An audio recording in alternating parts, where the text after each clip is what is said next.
Бүгін 8-ші шақырылымдағы Сарыағаш аудандық мәслихатының кезектен тыс 3-ші сессиясы болып өтті. Аудан басшысы мен мәслихат төрағасы қатысқан сессия отырысына әдеттегідей халық қалаулылары, аудан әкімінің орынбасарлары, жауапты бөлімдер, сондай-ақ қала, кент және ауылдық округ әкімдері қатысты.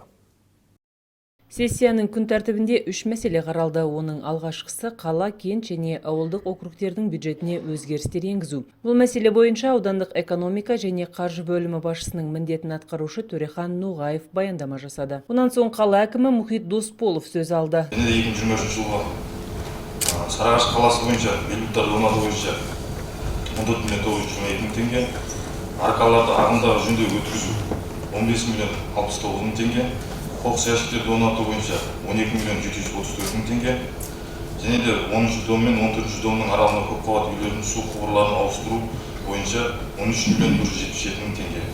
Мөлтек шағын ауданы бойынша балалар ойын алаңшасын спорт алаңын автотұрақ орнату бойынша 31 миллион 744 мың теңгені құрап отыр. Және де Самал мөлтек микрорайон бойында кіші футбол ойын алаңшаларын және де балалар ойын алаңшасының 44,899 мың теңге. Сарыағаш қаласының әкіміне халық қалаулылары бұл жолы да көбірек сұрақ қойды. Полигон бойынша осы мәселе қайта айтылып жатыр, еш шешімін таппаған екен, осы жерде қайтадан соны көтеруге мәжбүр болып отырмыз. Тұрғындардан қайта жалоб түсіп жатыр. Керекті заттардың бәрін алады, кешкісін өртеп жібереді. Сол мәселе еш шешімін таппайтын болды. Сол жағын назарда салыңыздар. Күн тәртібіндегі екінші мәселе Сарыағаш аудандық учаскелік сайлау комиссияларының кейбір мүшелерін сайлау. Бұл бойынша Қайрат Жүсіповтің баяндамасы тыңдалды.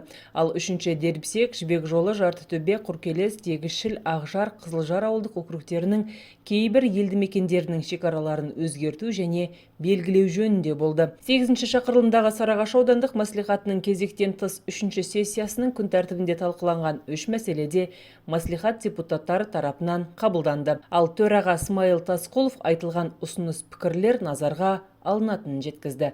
Нығым Абдрахым, Ерлан Сәрсенбеков, Сәт телеарнасының жаңалықтар қызметі.